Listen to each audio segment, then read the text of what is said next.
ठीक है, चलते हैं अपने क्वेश्चंस की तरफ। आप लोगों को जवाब देना है और उसके अकॉर्डिंग हम चलते जाएंगे, तो क्वेश्चंस को देखते रहेंगे। चलिए, पहला क्वेश्चन से हमारा ये वाला, और आपको आंसर बताते चलना है। पहले का आंसर क्या है देखते चलेंगे हम लोग। आंसर आना चाहिए फटाफट से। चलिए देखिए, तो हम लोग चेक कर पा रहे हैं, हमसे पूछा गया है बेटा, विच of the following is the correct example of solid solution in which solute is gas phase. Solute जो होगा गैस फेज होगा, और हमें चेक करना है, यानी कि हमें चेक करना है गैस इन सॉलिड को चेक करना है बच्चे। तो इसका मतलब है सॉल्वेंट आपका सॉलिड होगा। लास्ट में देखना सॉलिड कौन कौन सा है। अच्छा, गोल्ड है, चलो ये हो सकता है। नाइट्रोजन गैस, ये गैस है, नहीं होगा। पैलेडियम हो सकता है। ऑल ऑफ द अबव, अगर ये नहीं है तो इसका मतलब ये तो होगा नहीं।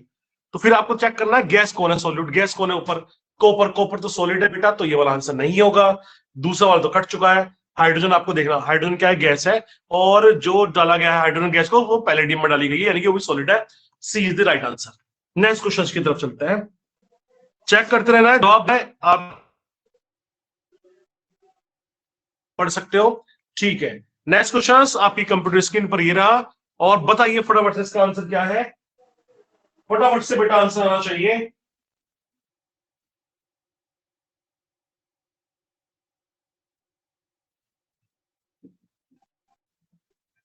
एक ही मिनट का आपको समय दिया जाएगा। इफेक्टिव होके बैठना है बढ़िया से, ताकि आप चीजों को बता सको। ओके, नेक्स्ट देखते हैं क्या बोल रहा है बच्चे। Consider the following table, table दी गई है, टाइप ऑफ सॉल्यूशन लिया गया है, सोल्यूट एंड सॉल्वेंट एग्जांपल लिया गया है। पहला टाइप ऑफ सॉल्यूशन है गैसेस सॉल्यूशन के बारे में बात कर रहा है, और सोल्यूट आपको लिक्विड लिया है, फिर गैस लिया गया है। एग्जाम्पल कोई एक्स होगा, एक्स के बारे में पता करना है। लिक्विड इन गैस के बारे में पता करना है। सॉलिड सॉल्यूशन है, जैसे कि एग्जाम्पल एलॉयज हो गया, लाइक ब्रॉन्ज हो गया। तो आपको सोल्यूट इन सॉल्वेंट के बारे में पता करना है कि हाँ सोल्यूट क्या है और किस सॉल्वेंट में है। तो इसके अकॉर्डिंगली अगर आप चेक कर पा रहे होंगे, तो आप देख रहे होंगे, जरा देखिए पहले एक्स को देखिए। ऐसा आपको ढूंढना है जो लिक्विड और गैस हो। तो लिक्विड को गैस में देखिए, क्लोरोफॉर्म इज ए लिक्विड, जिसका फॉर्मूला होता है CHCl3। एक से एक एक के साथ दो दो एग्जाम्पल भी देखते रहेंगे ताकि वो चीज याद हो। नाइट्रोजन गैस N2, यानी कि एक्स तो आपको मैच कर गया। दूसरा आपको सोल्यूट सॉल्वेंट आपको लेना है जो कि सॉलिड सॉल्यूशन बनाता हो, यानी कि सॉलिड ही सॉलिड में लिया गया हो। तो ये सॉलिड लिया गया है, और किसके अंदर सॉलिड में लिया गया है। आपको मालूम होगा एलॉय जो है बेसिकली वो दो या दो से ज्यादा मेटल का मिक्सचर होता है। और मैंने एग्जांपल आपको ब्रॉन्ज पढ़ाया हुआ है। ब्रॉन्ज एक एलॉय है जो बहुत फेमस है, हमने बात भी इसके बारे में करी थी। तो ये कौन सा होगा, D is the right option. 184 gram ethyl alcohol is mixed with 72 gram of water. तो ये सोल्यूट को वाटर में घोला गया सॉल्वेंट में। The ratio of the mole fraction का रेशियो बताना है आपको, अल्कोहल का और वाटर का, अल्कोहल का। अब रेशियो बताने का मतलब है कि आप पहले सबसे पहले इसका बच्चे मोल निकालो। मोल फ्रैक्शन का मतलब यही है कि आपको मोल कैलकुलेट करना है। तो चलिए हम लोग मोल को कैलकुलेट करते हैं। सबसे पहले हम लोग मोल निकालते हैं बच्चे। मोल किसके निकालते हैं, C2H5OH के निकालते हैं। तो मोल निकालने के लिए आपको मालूम है कि गिवन वेट अपन मोलर मास लिखते हैं हम लोग, लिखते हैं गिवन वेट, बिल्कुल बेसिक से बताया जा रहा है। Given weight upon molar mass को लिखते हैं बच्चे। तो गिवन वेट इसका कितना दे रखा है, 184 ग्राम। एक चीज को मैं बहुत बढ़िया से बताऊंगा आपको।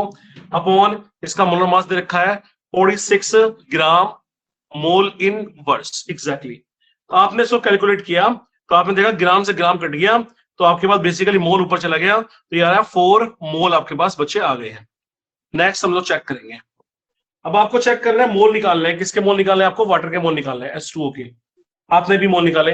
Given weight upon molar mass 72 ग्राम दे रखा है, अपॉन मोलर मास है इसका 18। कैसे निकाला, H2O का निकाल ही लोगे, आपको मालूम नहीं है कैसे निकालते हैं। ग्राम मोल इन वर्स। जो भी चीजें समझ नहीं आएगी आप मुझसे पूछोगे, तुरंत बताओगे। ये आ गया आपके पास बेसिकली, हमने निकाला 4 मोल आ गया, इसके भी 4 मोल आ गया। अब आपको मोल फ्रैक्शन निकालना है। मोल फ्रैक्शन का मतलब है हमें काई की वैल्यू निकालनी है। तो आपने निकाला काई की वैल्यू। किसके काई की वैल्यू निकाली, पहले आपने निकाली C2H5OH। तो जिसका मोल फ्रैक्शन आपको निकालना है उसके मोल ऊपर रखने हैं। कितना है, अपॉन अपॉन टोटल मोल करना है। 4 प्लस के 4 इक्वल्स टू कितना आ गया, 4/8 आ गया, आपने इनको निकाला।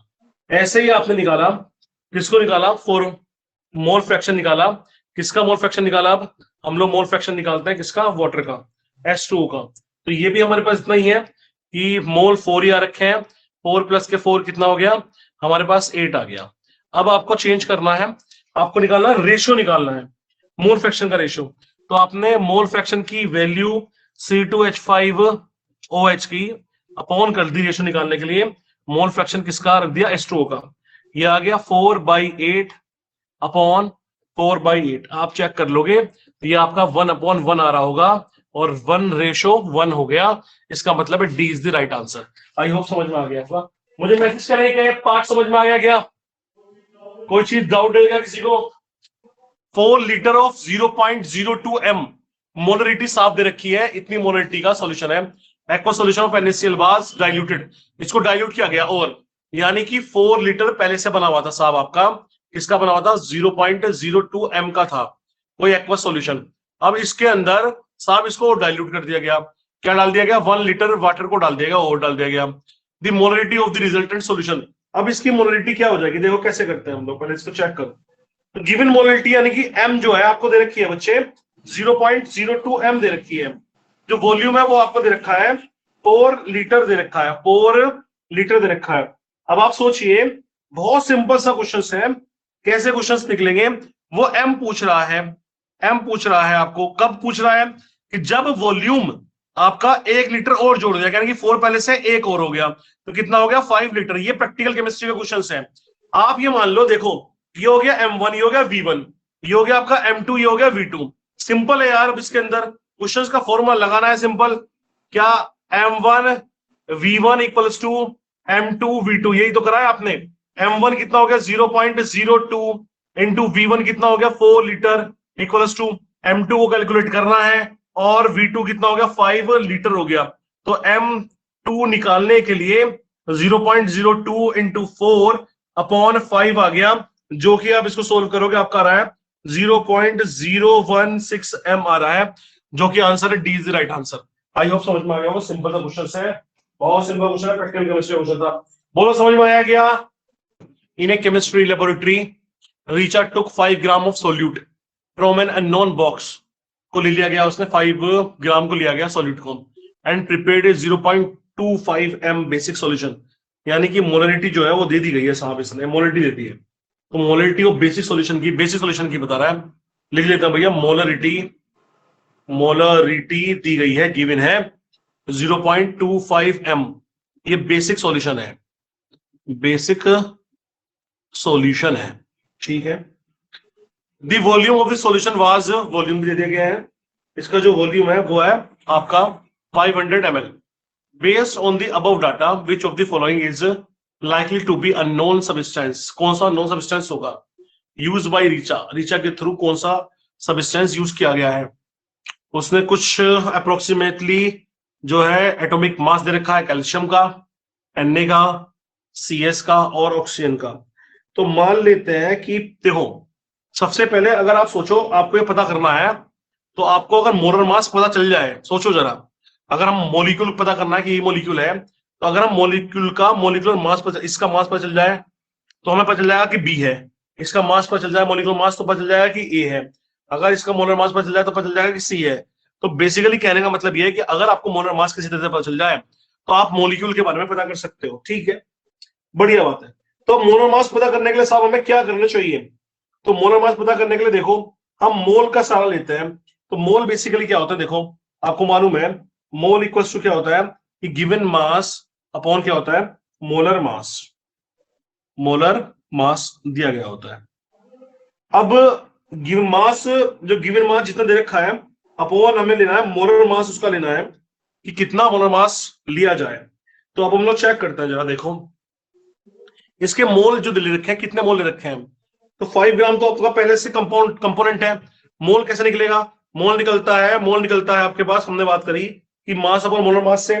तो हमें जो मोलरिटी दे रखी है, वो मोलरिटी कितनी दे रखी है, देखो आप, मोलरिटी दे रखी है 0.25, हमने जो लिखी थी 0.25 दे रखी है, और ये कितने सॉल्यूशंस में इसको डाला गया है, 500 ml वाटर में डाला गया है।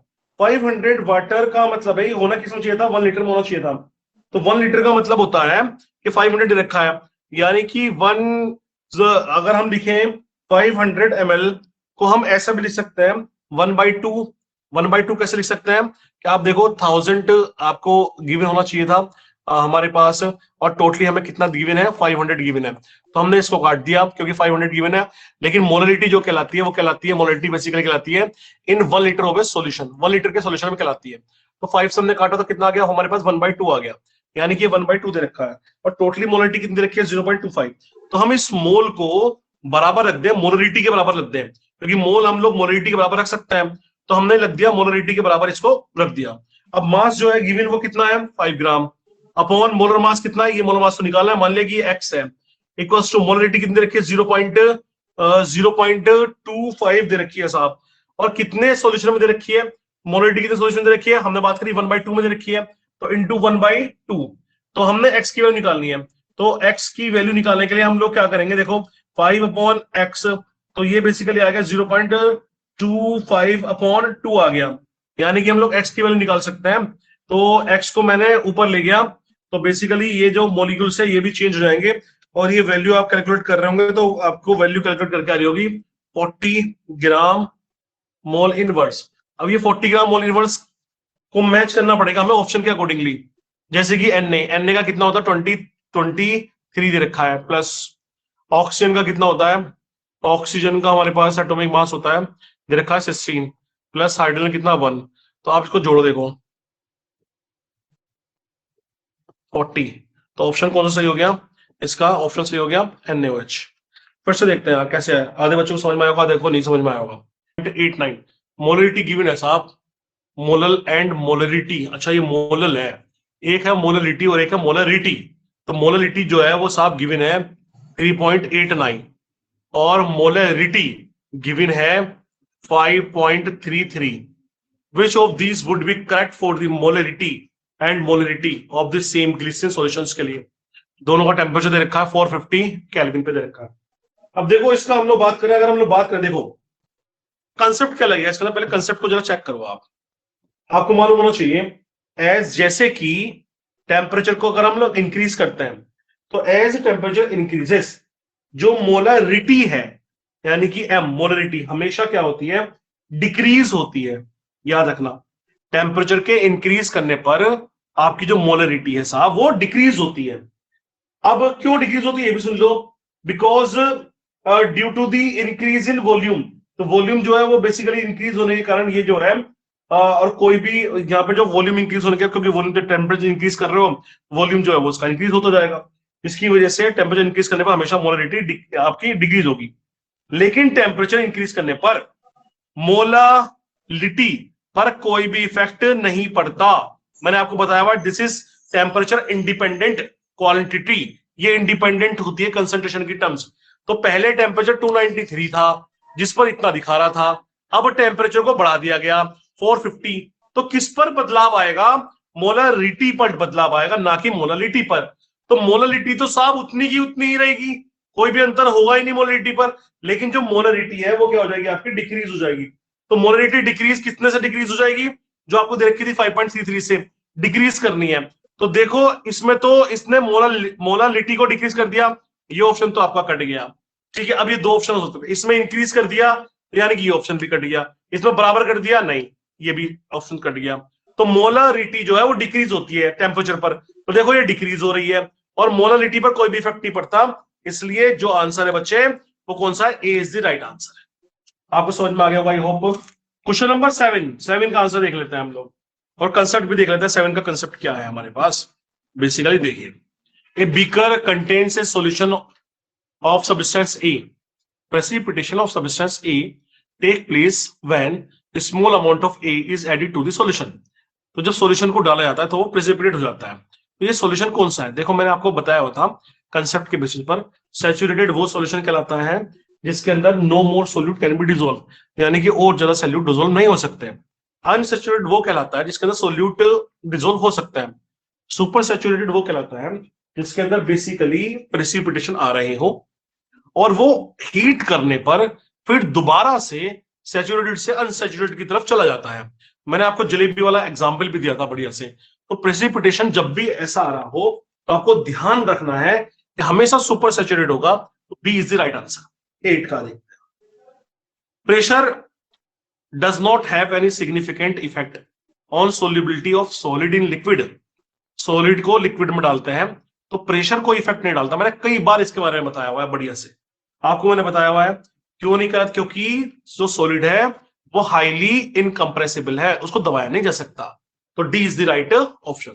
आई होप आपने इसको बढ़िया से किया होगा। नेक्स्ट फटाफट से नेक्स्ट क्वेश्चन, जल्दी से आंसर बता देंगे बच्चे, नोट 10। तो 9th बेटा बोल रहा है solubility of gases in liquid decreases with rise in temperature because dissolution is n। हमने गैस की सोलिबिलिटी के बारे में बात करा हमेशा कि जब भी टेम्परेचर इंक्रीज होगा सोलिबिलिटी जो है वो डिक्रीज हो जाएगी। तो मैंने इसके बारे में बात करी, हमेशा ऐसी रिएक्शंस एक्सोथर्मिक होती हैं और रिवर्सिबल प्रोसेस में होती हैं। तो B is the right answer. मैंने कई बार इसको पढ़ाया जा चुका, डायरेक्टली एनसीईआरटी की लाइन है। 10th का आंसर देखेंगे, 10th के बारे में बोल रहा है value of Henry constant. Henry constant की वैल्यू क्या होती है? हमने बात करी है कि हेनरी कांस्टेंट की वैल्यू इंक्रीज होती है इंक्रीज इन टेम्परेचर। जैसे हम टेम्परेचर तो हेनरी कांस्टेंट की वैल्यू आपकी बढ़ जाती है। ये क्वेश्चन मैंने कई बार जहां भी मैं वाइवा लेने गया हूं बहुत बच्चों से मैंने पूछा है और बहुत बच्चों ने इसको गलत किया है। जो स्कूल है हमने बहुत जितने भी नजीबात के स्कूल से मैंने मैक्सिमम यही सवाल पूछा है और बहुत बच्चे गलती बताते हैं। याद रखना ये इसका सही आंसर है। मैंने इसका ग्राफ भी आपको करके बताया हुआ है। नेक्स्ट क्वेश्चन की तरफ मूव करते हैं।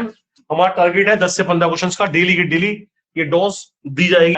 विच of the following statement is not true? कौन सा ट्रू नहीं है हमें नहीं बताना है। तो एग्जाम में इसका खास ध्यान रखना है। तो बच्चा सिर्फ ट्रू देख लेता है और वो लिख के आ जाता है। 11 देखेंगे आप, ऑप्शंस को देखिए, सी वाले को, at a given temperature all materials have the same vapour pressure. Same vapour pressure कैसे हो सकता है? कभी भी वेपर प्रेशर सेम तो हो ही नहीं सकता। हमने बात करी है क्योंकि डिफरेंट सबस्टेंस जब भी होंगे उनका डिफरेंट क्या रहेगा? प्रेशर रहेगा सेम टेम्परेचर पर। और ये डिपेंड किस पर करेगा? ये भी मैं बताता हूं आपको, इंटरमोलिकुलर फोर्सेस पर डिपेंड करेगा। याद रखना है ये डिपेंड करता है, एक के साथ एक आपको और लेना है इसके साथ, तभी आपको चीजें समझ में आएगी।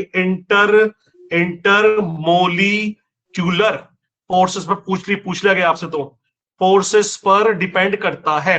तो इसलिए सी इज द राइट आंसर हमारे लिए। लेकिन ये गलत स्टेटमेंट है, लेकिन वो गलत ही ढूंढने के लिए बोल रहा था। 12th वाला बोल रहा है, 12th क्या, which one of the following pairs will not form an ideal solution. कौन सा आइडियल सॉल्यूशन नहीं कहलाएगा? आइडियल सॉल्यूशन कौन सा नहीं कहलाएगा? देखिए सी वाला आइडियल सॉल्यूशन नहीं होगा, बाकी के सारे आइडियल सॉल्यूशन है। मैंने आपको बताया था ये एक आइडियल सॉल्यूशन नहीं है।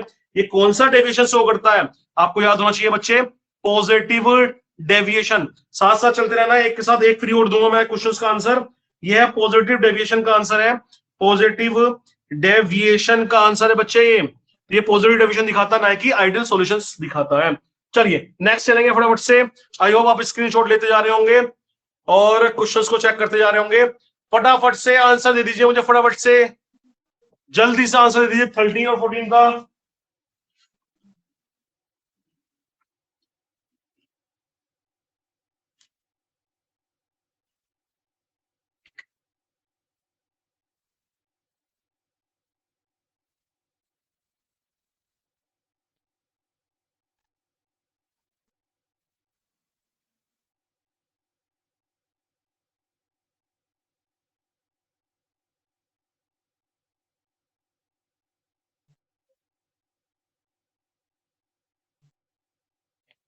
तो हमारे पास 13 है, कह रहा है when 1 mole of benzene is mixed with. आपने 1 ही मोल लिया गया है बेंजीन को और 1 मोल ही लिया है आपने बेसिकली 1 मोल टोलुइन को। The vapour pressure will contain, कह रहा है कि वेपर प्रेशर जो है बेंजीन का वो इतना होता है और वेपर प्रेशर ऑफ टोलुइन का वो इतना होता है। तो वेपर प्रेशर बेसिकली क्या होगा? तो आपने देखा होगा, हमने बात करी थी टोलुइन और बेंजीन बेसिकली कैसे हैं, हमने बात करी है ये कैसे एक आइडियल सॉल्यूशन है। तो डेफिनेटली जो 13 का आंसर होगा वो कैसा रहेगा आपका? 13 का आंसर कैसा रहेगा? लेकिन इसके अंदर एक चीज और डिपेंड कर रही है। क्या डिपेंड कर रही है? इसका प्रेशर पर डिपेंड कर रहा है। देखो बेंजीन का प्रेशर कितना है? 12.8 kPa है और किसका वेपर प्रेशर ऑफ टोलुइन का कितना? 3.85 kP है। तो इससे क्या होगा? जो वेपर प्रेशर होगा वो बेसिकली हायर परसेंटेज में होगा, किसका, बेंजीन का। क्यों होगा? क्योंकि benzene already has higher vapour pressure than toluene, क्योंकि बेंजीन का हायर वेपर प्रेशर है। तो सेम नहीं होगा। अगर हम लोग चेक करने की कोशिश करें, आप बोलोगे आइडियल सॉल्यूशन ग्राफ सेम आएगा। बेटे उसने ग्राफ के बारे में नहीं पूछा, उसने पूछा वेपर प्रेशर का क्या होगा, विल कंटेन, कि वेपर प्रेशर कौन सा कंटेन करेगा। तो इसका आंसर क्या होगा, basically higher percentage of benzene, benzene का हायर परसेंटेज है। लोग लिख के आते हैं हाँ आइडियल सॉल्यूशन का एग्जांपल है, ये सही बात है, लेकिन जब हम ग्राफ बनाएंगे आइडियल सॉल्यूशन का तो वो जो टोटल प्रेशर हो रहा होगा वो आ रहा होगा। लेकिन वो कह रहा है कि दोनों प्रेशर पर क्या अंतर पड़ेगा, तो दोनों प्रेशर पर अंतर यही पड़ेगा कि हायर परसेंटेज होगी बेंजीन की, ऑब्वियसली जो भी टोटल में हो रहा होगा प्रेशर का उसमें हायर परसेंटेज बेंजीन की होगी। तो वो हायर परसेंटेज के बारे में पूछ रहा है। तो बच्चा जो है वो ए ऑप्शन लगा के आता है, लेकिन ए नहीं होगा इसके अंदर, सी ऑप्शन होगा, इसको ध्यान रखना है। 14th वाले को चेक करेंगे। 1 mole of liquid A, 2 mole of liquid B. अच्छा, एक का ए मोल है और दूसरे का 2 मोल, बी मोल दो का है। Having the total vapour pressure 40 torr है। The vapour pressure of the A and B are 45 torr and 30 torr respectively. The above solutions क्या होगा, चेक कर लेते हैं भाई। ए का मोल फ्रैक्शन निकालो, मोल फ्रैक्शन ए निकालो। पहले काई ए की वैल्यू को निकालो, कितना होगा, ए 1 मोल है और 1 प्लस के 2 मोल है, ये आ गया 1/3 आ गया। ठीक है, मोल निकालो, अब आप मोल फ्रैक्शन निकालो, बी के निकालो बेटा। बी का कितना आएगा, 2/1 प्लस के 2 इक्वल टू 2 बाई कितना आ गया बेटा, 3 आ गया। अब आपको वो लगाना है अपना टोटल प्रेशर निकालने का। टोटल प्रेशर निकालने के लगाना है पी नॉट ए काई ए प्लस पी नॉट बी काई बी। चलो लगाते हैं। पी नॉट ए का वेपर प्रेशर कितना दे रखा, 45 दे रखा है, इंटू इतना कितना है 1/3 है, प्लस पी नॉट बी का दे रखा है आपको एग्जाम में, यहाँ पर जो न्यूमेरिकल है 30 इंटू बेटा ये 2/3, तो कितना आ रहा है आपके पास, 35 टोर आ रहा है, 35 टोर आ रहा है। लेकिन बच्चे ये तो ऑब्जर्व हो रहा है कि जो परसेंटेज दी गई थी प्रेशर की वो तो 40 टोर दे रखी थी, आपको दे रखा था उसने टोटल वेपर प्रेशर कितना है, 40 टोर है, लेकिन जब हमने कैलकुलेट किया वो 35 टोर है।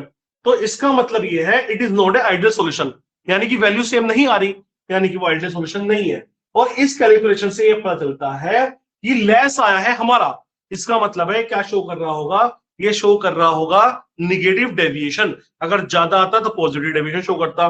तो सी इज द राइट आंसर। क्या आपको समझ में आया बढ़िया से? क्या ये क्लियर हुआ, मुझे बताएंगे जरा बच्चे, मुझे बताएंगे क्या ये क्लियर हुआ, क्या ये क्लियर हो गया? फटाफट से आंसर करेंगे वो जल्दी से। देखिए रीजनिंग एबिलिटी बढ़ेगी, आप डेली क्लासेस लोगे तो आपको मजा भी आएगा और समझ में भी आएगा, क्लियरिटी आएगी। तो ये आपको सोचने समझने की शक्ति जो है ज्यादा बढ़ेगी। आपको डेली जितने क्वेश्चन आ जा रहे बेटा उतने का प्रैक्टिस करना, बता रहा हूं मैं, इससे बाहर नहीं आएगा। फिर बता रहा हूं जितने क्वेश्चन मैं करा रहे हैं सारे क्वेश्चन करा दिए, कनेटिक्स के और रह गए, कनेटिक्स को कराऊंगा मैं। चलिए नेक्स्ट चलते हैं फटाफट से, नेक्स्ट क्वेश्चन से टाइम वेस्ट किए बिना से मुझे ये चारों के आंसर दे देंगे, फिर मैं आपको सॉल्यूशन बताता हूं इसका solution. An azeotrope mixture of two liquids have a boiling point higher than either of the two liquid। Higher है तो हायर जब भी होगा, मैंने बताया था वो दिखा रहा होगा, क्या शो कर रहा होगा, वो शो कर रहा होगा लार्ज नेगेटिव डेविएशन। कि अगर हायर दे रखा है बॉइलिंग पॉइंट, अगर लोअर दे रखा है तो पॉजिटिव डेविएशन शो करेगा लार्ज, और अगर हायर दे रखा है तो शो करेगा नेगेटिव डेविएशन। तो ये कौन सा ऑप्शन होगा, A is the right answer. Next चलेंगे 16 का।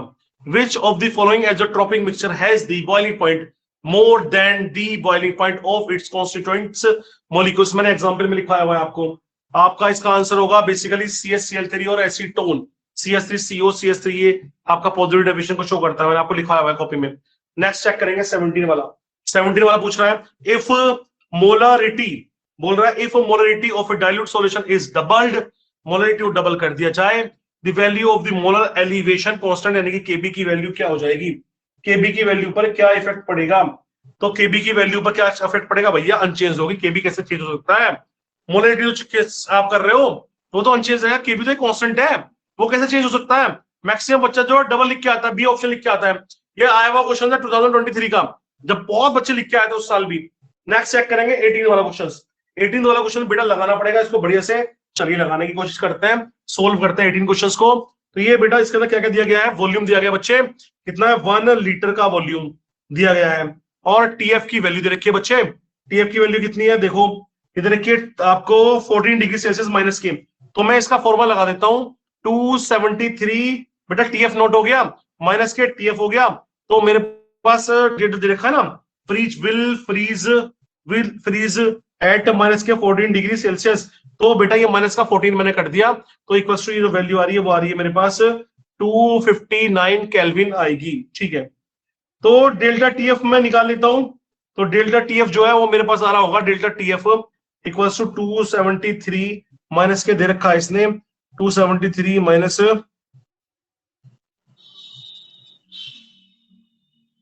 अच्छा ये डेल्टा टीएफ था, तो मुझे तो डेल्टा टीएफ लगाना है ना, डेल्टा टीएफ लगाना है।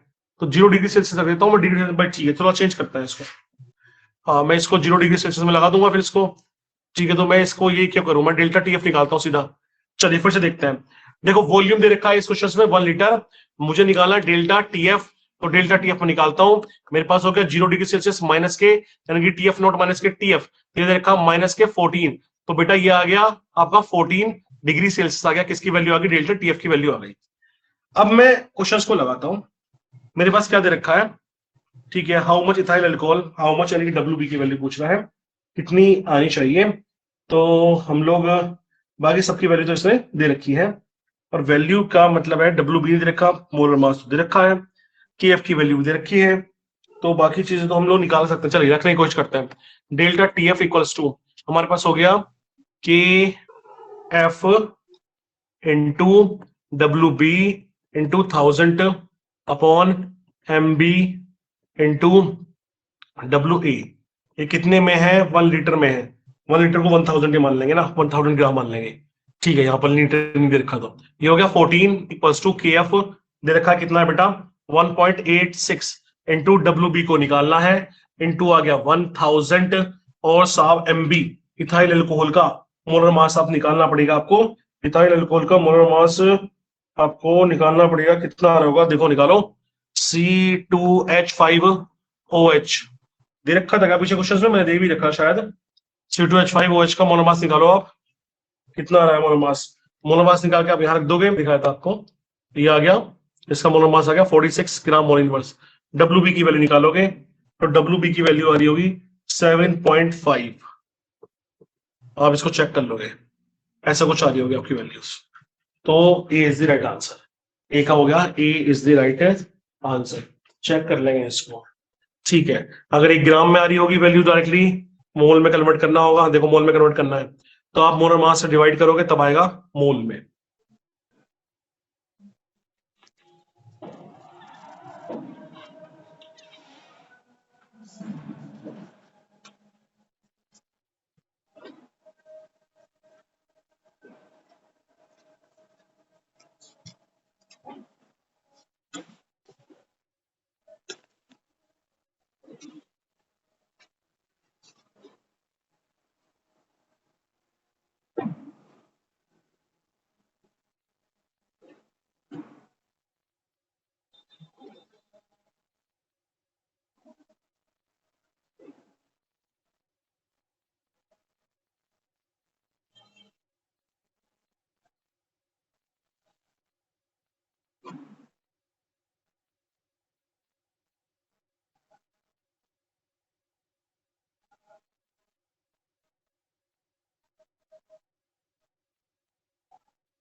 एक बार मुझे मैसेज करेंगे क्या वीडियो और ऑडियो दोनों क्लियर है क्या, दोनों चीजें बिल्कुल क्लियरिटी के साथ दिख रही है आपको, एक बार मुझे मैसेज करेंगे फटाफट से।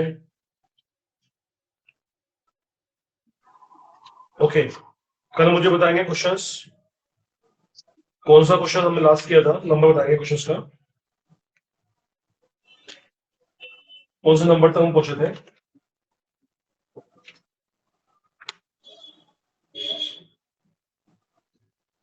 आई थिंक 16 नंबर था, एक बार बताएंगे मुझे कल कौन से नंबर तक किया था आपने।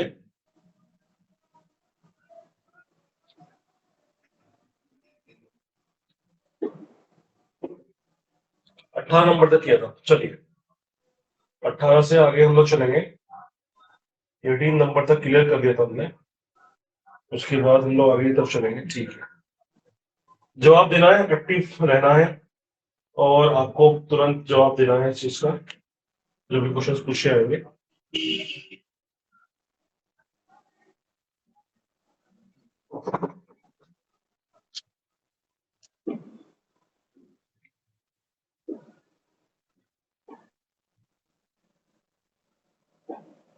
चलिए बताइए फटाफट से, जल्दी से आंसर बताएंगे इसका, आंसर को कमेंट करेंगे।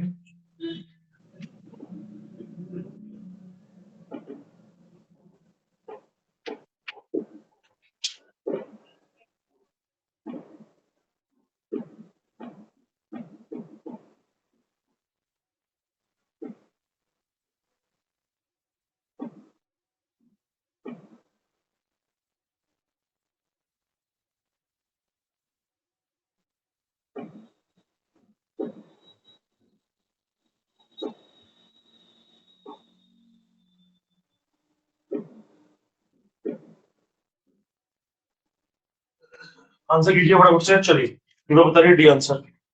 ओके, सब लोगों को एक्टिव रहना है। बस फटाफट से हम लोग क्वेश्चंस को उसको सोल्व करेंगे जल्दी से। क्वेश्चन नंबर 19 का आंसर ले लेते हैं हम लोग। 19 बेसिकली बता रहा है, देखो, एन अनराइप मैंगोस पिकल जो प्लेस्ड है उसको प्लेस करता है, अनराइप मैंगो है उसको प्लेस करता है इन ए कंसंट्रेटेड सॉल्ट सॉल्यूशन में टू प्रिपेयर पिकल बनाने के लिए। श्रिवल्स हो जाता है वो, जो है वो आपका श्रिंक होने लगता है। क्यों होने लगता है? बिकॉज क्या रीजन है, मैंने इसके बारे में बताया कि ओस्मोसिस के कारण वाटर जो है लॉस होता है, और ये हमेशा आपका क्या होगा, कौन सा सॉल्यूशन होगा, ये भी मैंने आपको बताया, हाइपर टोनिक सॉल्यूशन कहलाएगा। 20 का आंसर, 20 को चेक करते हैं। At a given temperature osmotic pressure of a concentrated solution of a substance. तो मैंने बताया हुआ है कि अकॉर्डिंग टू द डेफिनेशन अगर हम देखते हैं ऑस्मोटिक प्रेशर की, तो हम ये जानते हैं कि पाई इक्वल्स टू बेसिकली क्या होता है हमारे पास, सी आर टी होता है। और कंसंट्रेटेड जो भी सॉल्यूशन होगा, यानी कि सी क्या है, बेसिकली कंसंट्रेशन है। जितनी कंसंट्रेशन की वैल्यू हाई होगी, हायर होगी डाइल्यूट सॉल्यूशन से, उतना ज्यादा ही ऑस्मोटिक प्रेशर हाई होगा। तो हम लोग इसको देखें कि higher than that of the dilute solution, तो ऑस्मोटिक प्रेशर जो है वो डाइल्यूट सॉल्यूशन से कैसा होगा, हायर होगा। गिवन टेम्परेचर पर osmotic pressure of a concentrated solution basically कैसा होगा, डाइल्यूट सॉल्यूशन से ज्यादा होगा, क्योंकि डाइल्यूट जब हम कर देंगे कंसंट्रेशन क्या हो जाएगी, घट जाएगी, और ऑस्मोटिक प्रेशर भी उसका घटने लग जाएगा। नेक्स्ट क्वेश्चन पे चलते हैं।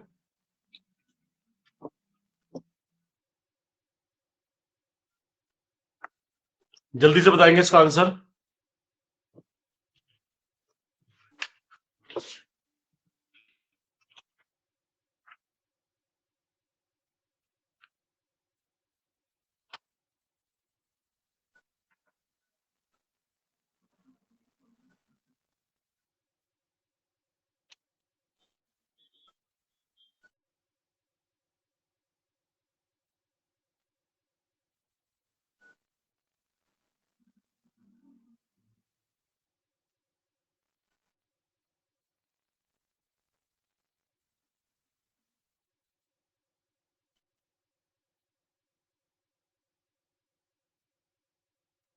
ओके, देखते हैं ऐसा क्वेश्चन को।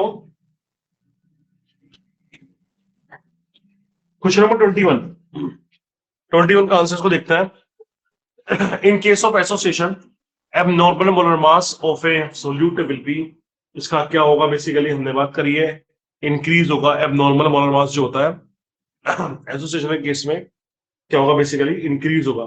तो 21 का होगा ए आंसर। हमें मालूम है कि एसोसिएशन या डिसोसिएशन के केस में हम बात करते हैं, एसोसिएशन के केस में आई की जो वैल्यू है लेस देन होती है 1, और फॉर डिसोसिएशन, कभी डिसोसिएशन का पूछ ले, डिसोसिएशन के केस में आई की वैल्यू ग्रेटर होती है किससे, 1 से। तो इन केस ऑफ एसोसिएशन जो सोल्यूट पार्टिकल जो है वो कंबाइन होते हैं to form a large unit, एक लार्ज यूनिट बनाते हैं, और आई की जो वैल्यू है वो लेस देन 1 होती है, मैंने आपको बताया। तो एबनॉर्मल मोलर मास क्या होगा, बेसिकली एबनॉर्मल मोलर मास क्या होगा, इंक्रीज होगा। जितनी ज्यादा एबनॉर्मलिटी रहेगी, मतलब आई रहेगा, तो आई की वैल्यू क्या होगी, इंक्रीज होगी। एबनॉर्मलिटी बढ़ रही है ना, तो एबनॉर्मलिटी बढ़ रही है। हाँ, उससे मत लेना इसको कि आई की वैल्यू 1 से लेस होनी चाहिए कि 1 से ज्यादा होनी चाहिए। 1 के बारे में नहीं पूछा इसने, तो 1 से कंपेरिजन नहीं कराया। 1 जो है वो बेसिकली हम बताना है कि वोल्टो फैक्टर की वैल्यू कितनी होनी चाहिए, तो वो डिसोसिएशन और एसोसिएशन को बताता है। तो आप याद रखेंगे कि जब भी एबनॉर्मलिटी बढ़ेगी, मतलब molar mass, abnormal molar mass बढ़ेगा जब भी एसोसिएशन हो रहा होगा। 22 का देखते हैं।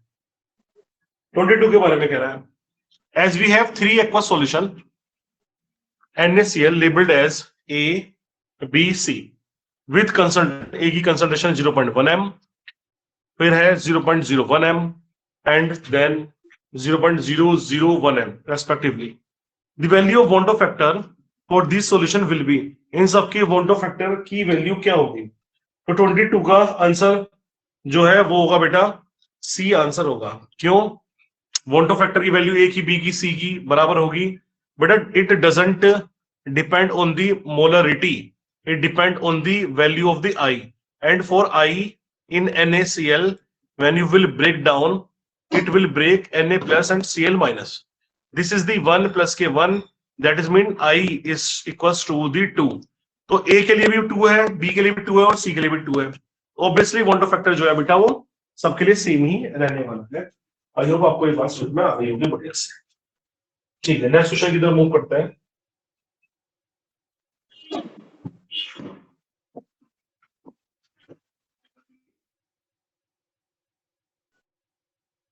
फटाफट से इसका जवाब दीजिए.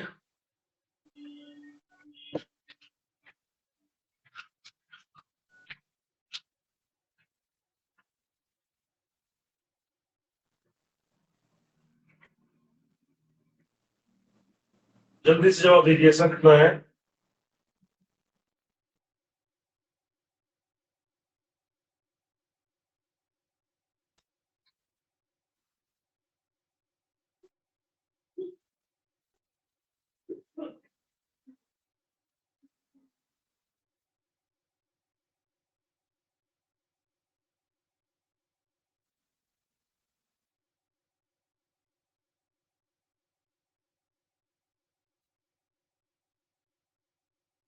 ठीक है, चलिए इसका आंसर को चेक करते हैं. 23 का आंसर, 23 का आंसर क्या कह रहा है? वोंटो factor for Na2SO4 dot 10H2O solution assuming complete ionization. complete ionization होता है तो इसको हम लोग ब्रेक करेंगे. ब्रेक करेंगे, इसका कंप्लीट आयनाइजेशन का मतलब क्या है? कंप्लीट आयनाइजेशन का मतलब है भैया इसको ब्रेक करना पड़ेगा. चलिए ब्रेक करते हैं. देखो ये दे रखा है Na2SO4 डॉट 10H2O. तो आपने इसको ब्रेक डाउन किया तो ये टूटेगा 2Na plus plus SO4 minus 2 plus 10H2O. Ion कौन कौन है भैया? आयन तो ये है आपके, तो इससे मतलब है ये कितने हो गए? 2 हो गया और प्लस के 1 हो गया. कितना हो गया? ये 3 हो गया. तो इसकी आंसर कितना होगा? 3, यानी कि B is the right answer. H2O को नहीं लेंगे भाई वो, क्योंकि आयंस नहीं है ना कोई भी. मैच को फर्स्ट कॉलम से दूसरे कॉलम में मैच करवाना है. तो 24 वाला क्वेश्चन है हम लोग बात कर रहे हैं. तो आप इसको चेक करो. तो ये आंसर आपका देखो, ए को आप चेक करो. देखो यूरिया और ग्लूकोज मैंने आपको बताया हुआ ये कोवेलेंट है. इनका रेशो हमेशा कितना होगा? यूरिया कोवेलेंट कोई भी मॉलिक्यूल हो, उनका रेशो जो होता है वो 1 ही रहेगा. NaCl को जरा चेक करो. NaCl कितने मॉलिक्यूल है? 2. और ये एक है, ये एक है, तो एक एक कितना हो गया? 2 हो गया. ये Mg एक है, Cl 2 है, तो ये कितना हो गया? 2 और 1 3 हो गया. तो आप ये चेक करो कौन सा आंसर मैच कर रहा है. 24 का ए वाला आंसर मैच कर रहा है. आप इसको चेक करो, सबको ब्रेक डाउन करके देखना पड़ेगा. तो आपका बेसिकली इससे मैच कर रहा होगा. नेक्स्ट क्वेश्चन चलते हैं. नेक्स्ट क्वेश्चन है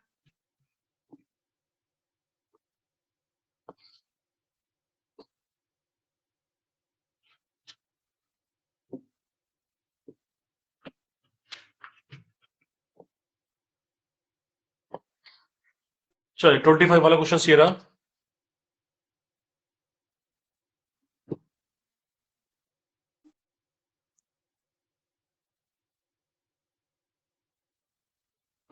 बताइए फटाफट से आंसर 25 और 26 का.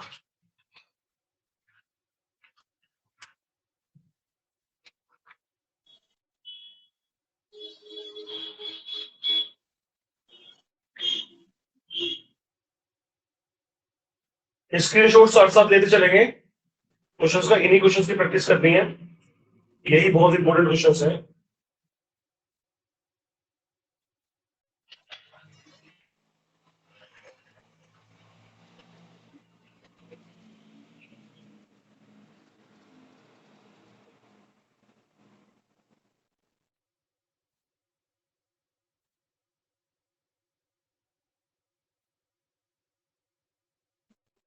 चलिए 25 क्वेश्चंस को देखते हैं। 25 का आंसर, 25 का आंसर है, check which of the following statement is true.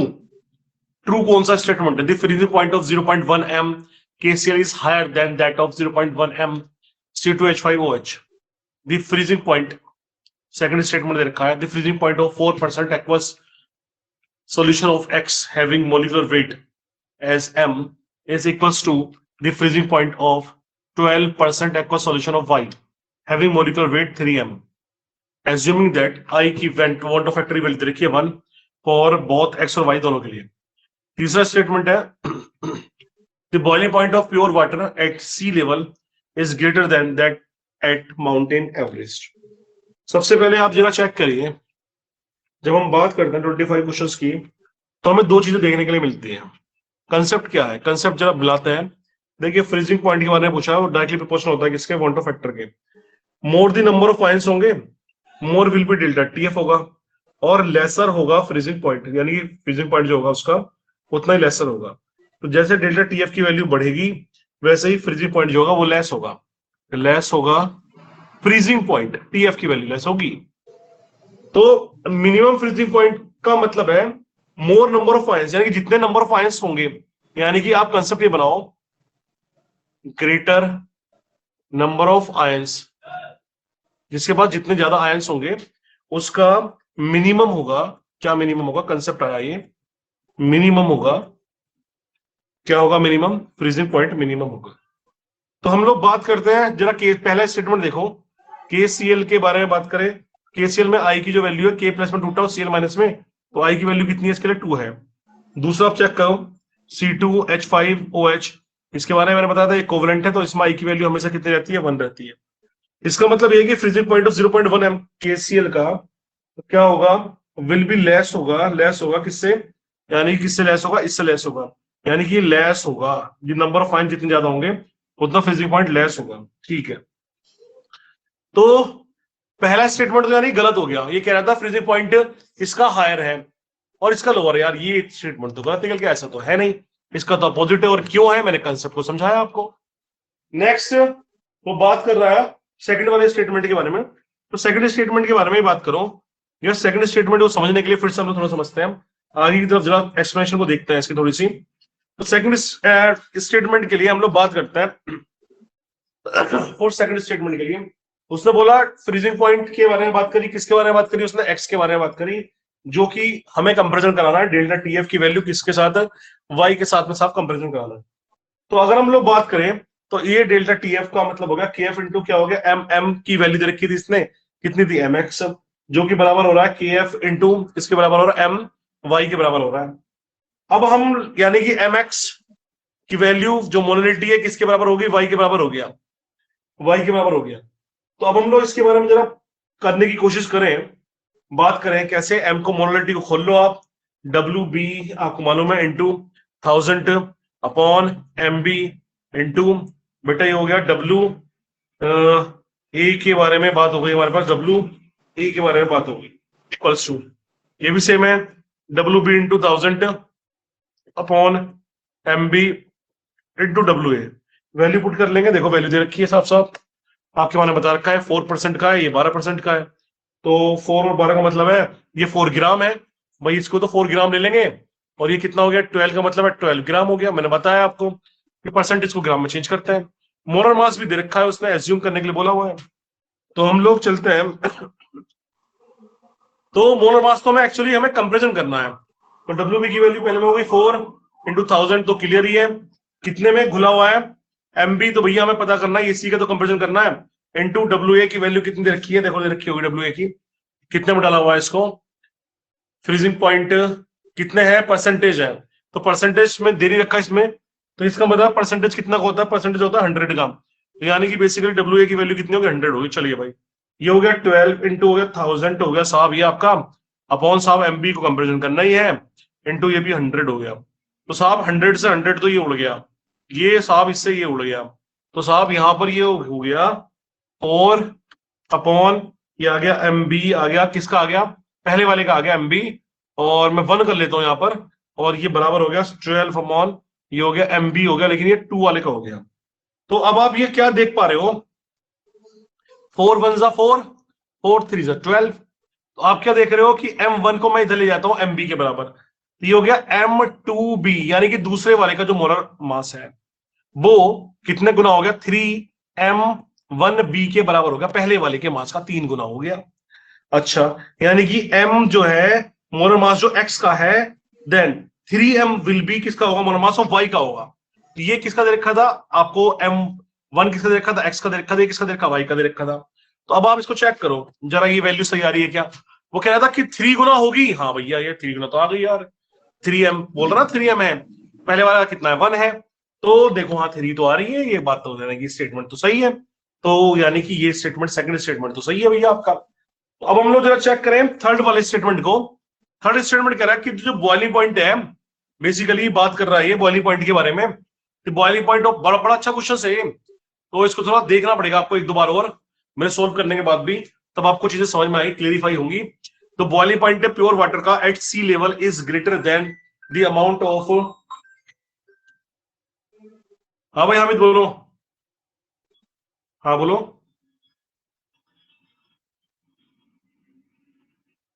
अच्छा, अच्छा भाई मुझे कमेंट करेंगे जरा कि यार ये वॉइस नहीं आ रही है क्या, मुझे जरा कमेंट करेंगे वॉइस में कुछ प्रॉब्लम है क्या। समझाते रहे बच्चे बोल रहे हैं कि बहुत ज्यादा प्रॉब्लम हो रही है।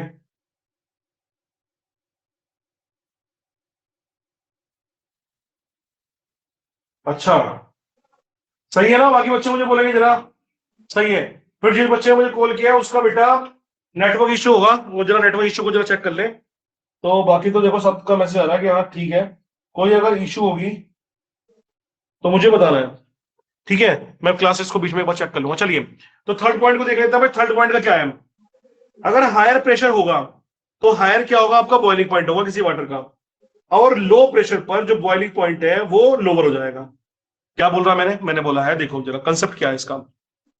अगर किसी का हाई होगा, क्या हाई होगा, प्रेशर हाई होगा, तो उसका हाई होगा, बॉइलिंग पॉइंट भी हाई होगा। और अगर किसी का लो होगा, उल्टा तो आप ही लोगे प्रेशर, तो उसका बॉइलिंग पॉइंट भी लो हो जाएगा। अब दी बॉइलिंग पॉइंट जो टेक होता है, take place at lower temperature at the top of the mountain.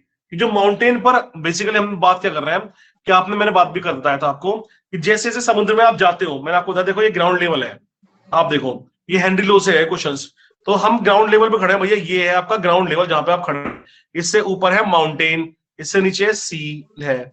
तो मैंने आपको बताया था जब भी आप ऊपर की तरफ जाते हो तो प्रेशर डिक्रीज होता है, आपको पता था, जब भी हम नीचे जाते हैं तो प्रेशर क्या होता है, इंक्रीज होता है। तो ये क्या बोल रहा है, देखो तो boiling point of pure water का सी लेवल इज ग्रेटर, ग्रेटर है, क्यों ग्रेटर है, हाँ है क्या ग्रेटर, देखो प्रेशर ग्रेटर हो रहा है, तो हमने बात करी, हाँ ठीक है भैया प्रेशर तो ग्रेटर होता है, तो बॉइलिंग पॉइंट पर भी फर्क पड़ता है। देन दी माउंट एवरेस्ट, हाँ ये बात तो इसमें सही बोली है, यानी कि इसका जो है आंसर जो है वो सी है। सेकंड भी स्टेटमेंट सही है और थर्ड भी स्टेटमेंट सही है, ये तो मैंने कराया भी है थर्ड वाला स्टेटमेंट, आई होप आपको समझ में बढ़िया से आया होगा।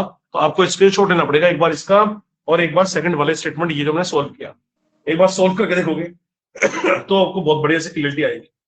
नेक्स्ट क्वेश्चन को देखते हैं।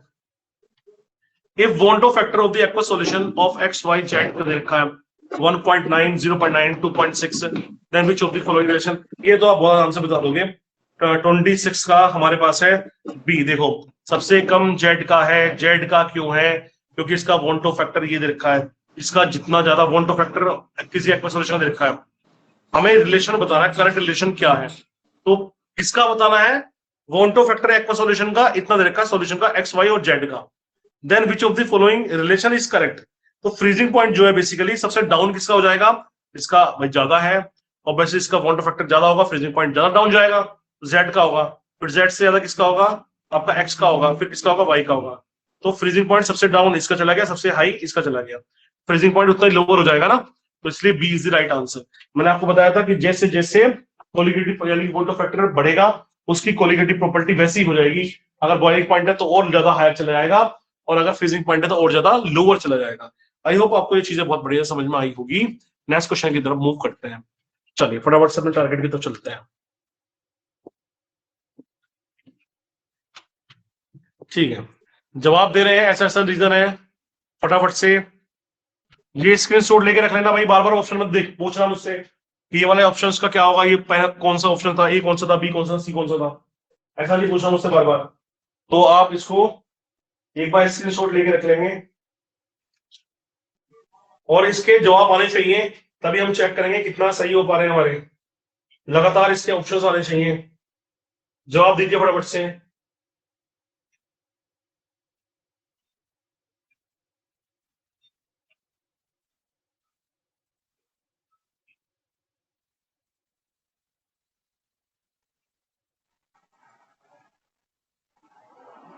जवाब दीजिए, जवाब दिया अभी तक। चलिए ठीक है, मित्तल ने बिल्कुल सही कहा। देखिए जरा चेक कर लेते हैं 27 का आंसर।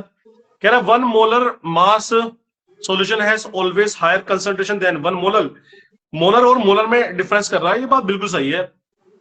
जो मोलर होता है, और ये भी ध्यान रखना है कि मोलर जो है वो बेसिकली टेम्परेचर डिपेंडेंट होता है और मोलर टेम्परेचर इंडिपेंडेंट होता है। बात बिल्कुल सही है। The molarity of A solution depend upon the density. भैया डेंसिटी, ये बात सही है कि मोलरिटी जो है, देखो मोलरिटी में क्या आता है, डब्ल्यू का वेट यानी कि वेट आता है, तो डेंसिटी पर डिपेंड करेगा, ये बात भी सही है। लेकिन दोनों में कोई रिलेशन है ही नहीं।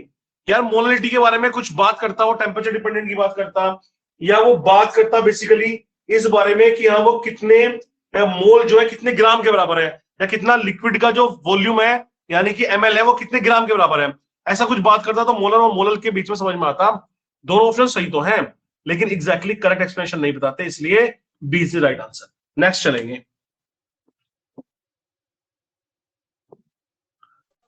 फटाफट से बताइए सारे जवाब, सबके आंसर दीजिए फटाफट से।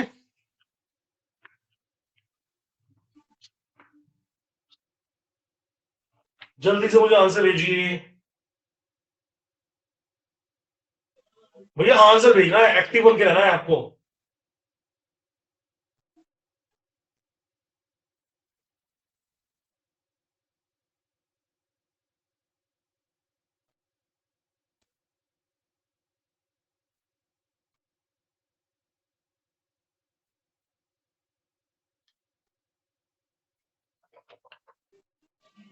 ठीक है भाई, आंसर शुरू हो गए हैं।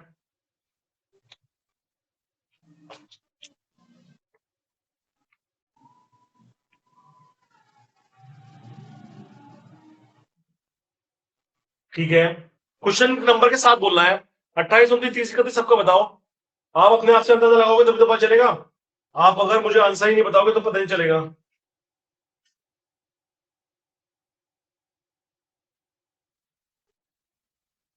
ठीक है, हुआ 28 का, 29 का, 30 का और 31 का, और बताओ।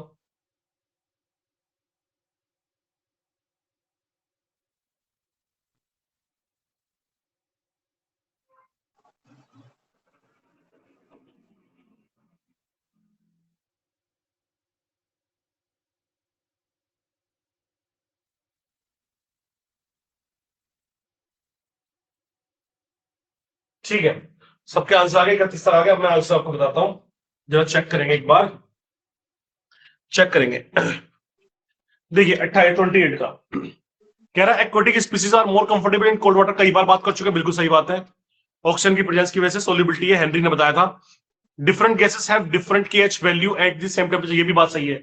लेकिन ये तो कुछ भी बात नहीं हो रही, इससे रिलीवेंसी तो है ही नहीं। रिलीवेंसी तो तब होती है जब वो बात कर रहा होता है हेनरी की, प्रेशर की बात कर रहा होता, कोल्ड वाटर में बात कर रहा होता, वार्म वाटर की बात कर रहा होता। तो दोनों बात सही तो है, लेकिन इसका बी आंसर होगा क्योंकि रिलीवेंसी नहीं है।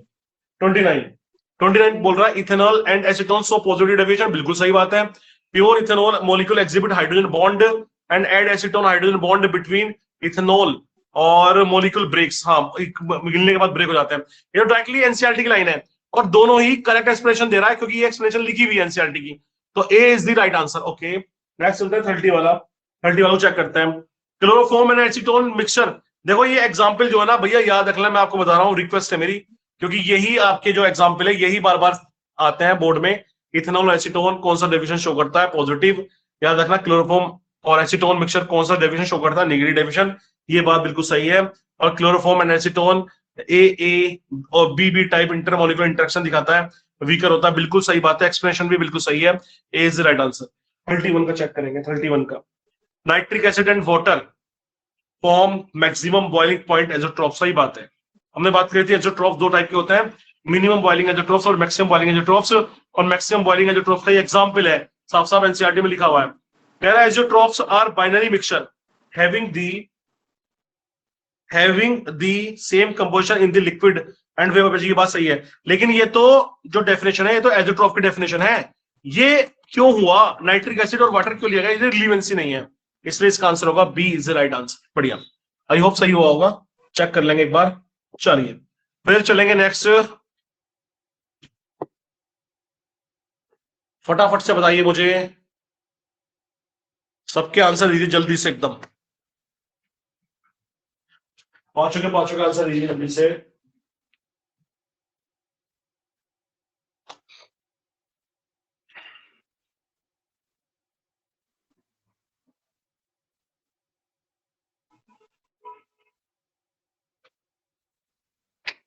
क्वालिटी का सी नहीं होगा,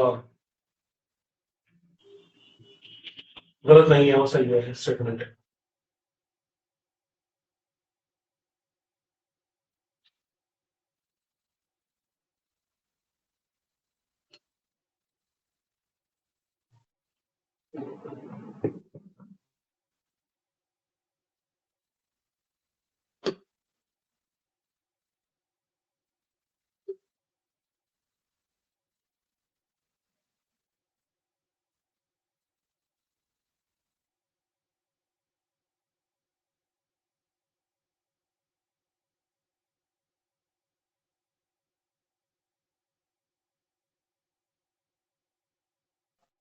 आंसर को जल्दी से।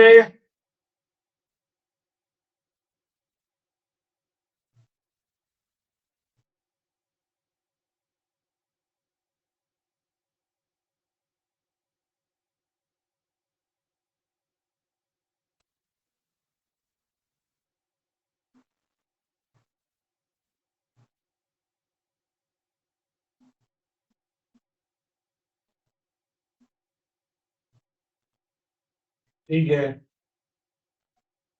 36 का जवाब दो।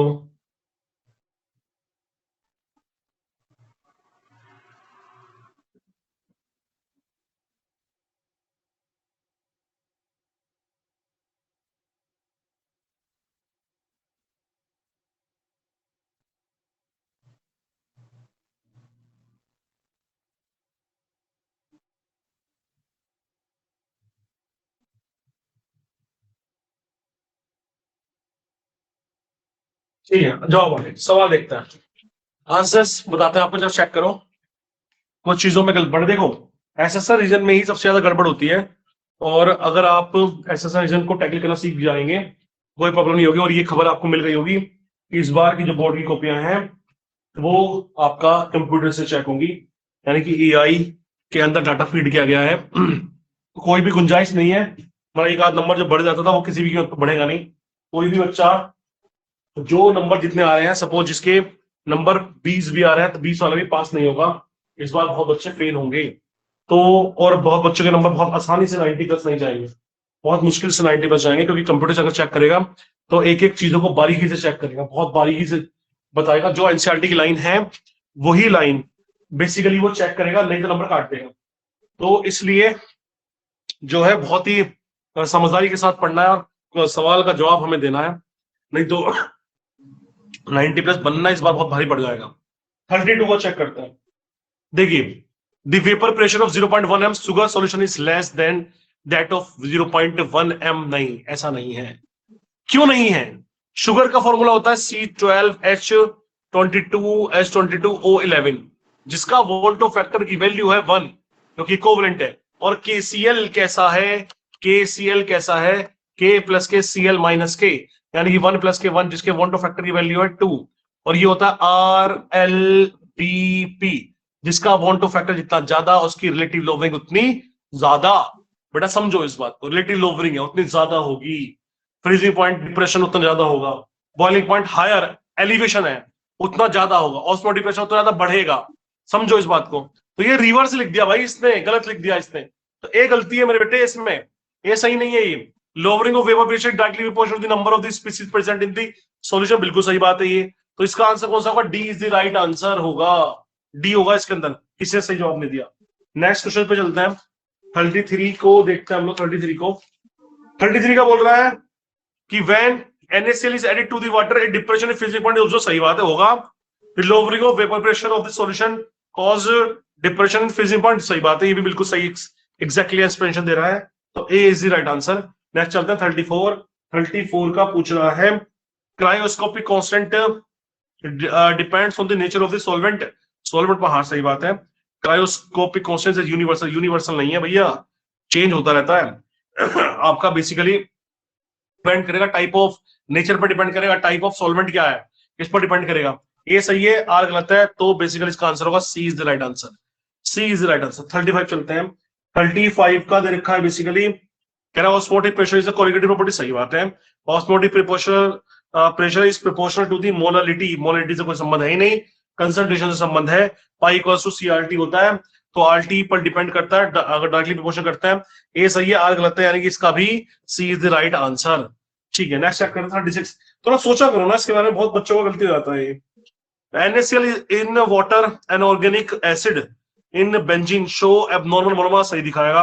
क्यों दिखाएगा? क्योंकि वॉन्डो फैक्टर की वैल्यू जो है वो डिफरेंट है, इस पर डिपेंड करेगा। Abnormal monomer is obtained when the substance in the solution undergo dissociation या फिर एसोसिएशन। मैंने बताया दो ही रीजन होते हैं, एसोसिएशन डिसोसिएशन, बिल्कुल सही एक्सप्लेनेशन है। A is the right answer. A is the right answer. A is the right answer. बढ़िया। तो आप चेक करो एक्सरसाइज कितने बच्चों के बिल्कुल एकदम सही गए हैं। बढ़िया, सही हमने चेक किया। ये सॉल्यूशन की सारी चीजें खत्म हो गई और मुझे करानी थी काइनेटिक्स की सारी बची थी।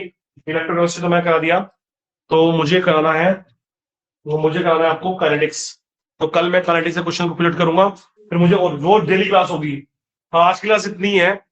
फिर मुझे ऑर्गेनिक के कन्वर्जन लेने हैं डायरेक्टली, कन्वर्जन की प्रैक्टिस करानी डायरेक्टली। तो तब तक आप क्वेश्चंस को करते रहोगे, मैं लगातार क्लास को लेता रहूंगा, लगातार क्लासेस को। कब तक? आपका 18 में पेपर है, तो मैं 17 तक लगातार लूंगा। 17 तक, एक दिन तो छोड़ेंगे बस। 17 में छोड़ेंगे बस, क्योंकि एक आधे घंटे क्लास तो हो ही रही है, टाइम वेस्ट हम कर ही नहीं रहे, हम तो डायरेक्टली पढ़ रहे हैं। बस दैट्स इट। क्वेश्चंस के सीरीज को देखते रहना है, बिल्कुल भी टाइम वेस्ट वाला काम नहीं कर रहे हम। तो आज की क्लास इतने रखता है, बस अपना पढ़ना शुरू कर दो जो भी आप पढ़ रहे थे।